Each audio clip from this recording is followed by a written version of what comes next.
So you have a Sony ZV-E10, super exciting, and you're ready to set it up for streaming. I'll guide you through the process of setting up your camera specifically for live streaming. No, not that. Live streaming just means giving your camera the capabilities of being used kind of like a webcam and using it for things like Zoom calls, sales calls, webinars, in-browser recording, streaming, and more. Hey there, I'm Dan Bennett with Video for Entrepreneurs, where, you guessed it, we help entrepreneurs learn how to look and sound great on camera, and then we teach them how to share their knowledge, products, and services with the world. Because I help so many entrepreneurs and professionals set up their cameras for streaming, I'm going to be showing you how to use the Elgato Camlink 4K to turn that HDMI camera signal into something your computer can recognize. First things first, let's select Movie Recording Mode with the button that's on top of the ZV-E10. This button cycles through Still Image Shooting Mode, Movie Recording Mode, and Slow Motion Quick Motion Recording Mode. Next, let's ensure that your viewers get a polished experience. We're going to eliminate all of those pesky menu items from your display.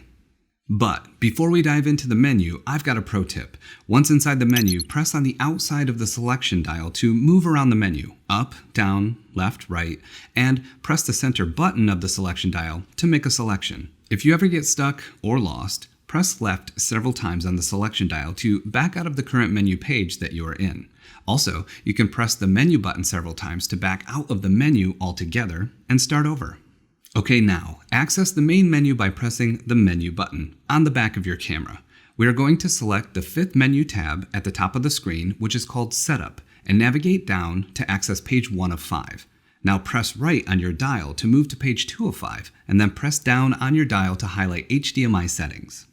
Press the center button of the selection dial and then navigate down to HDMI Info Display. Select HDMI Info Display and then navigate to HDMI Info Display Off, and then select it with the center selection button. And boom, you have a clean HDMI output without any of those pesky menu distractions for your viewers to have to look at. Now let's fine-tune some key settings to get the most out of your Sony ZV-E10. Back in the main menu, click on the second menu tab called Movie. In the Movie menu, click on Shoot Mode. Inside Shoot Mode, select Manual Exposure for better control over your stream's quality. This does open up a lot of options and can feel a little bit scary to not be running in auto mode, but worst case scenario, you can always come back to Shoot Mode and choose P for Program Auto Mode, and you'll be right back where you started when the camera came out of the box. Next, let's go back to the main menu and move to the Movie tab once again. This time, we will change the file format and choose HD instead of 4K. And in Record Setting, set the record setting to 60p 50mm for smooth and high quality camera footage. Alright, the good news is that's it for the main menu settings. I want to quickly share a setting I always want control over, and that is color temperature. Eventually this comes down to taste and subjectivity, but I want to give you a good starting point for things to look as natural as possible. On the back of the camera, hit the FN button, which stands for Function. This opens up another view of many of the most crucial menu items. Let's navigate to White Balance so you can choose your color temperature settings. Navigate through the menu until you find the C-Temp filter setting and press right on the selection dial. Now your color temperature will be highlighted. You will see a number followed by the letter K. K stands for Kelvin, which references the Kelvin color temperature chart, named after famous physicist William Thomson, who was later knighted Lord Kelvin by Queen Victoria in 1866.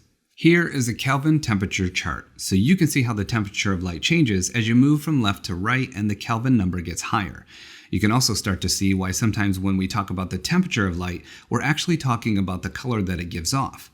On the left of the chart, we have more of the oranges and yellows, and on the right of the chart, we have more of the blues and whites. This information might even come in handy the next time you're trying to choose light bulbs from your local hardware store. Alright, let's talk about streaming with your Sony ZV-E10. It's time to capture that beautiful HDMI signal and share it with the world.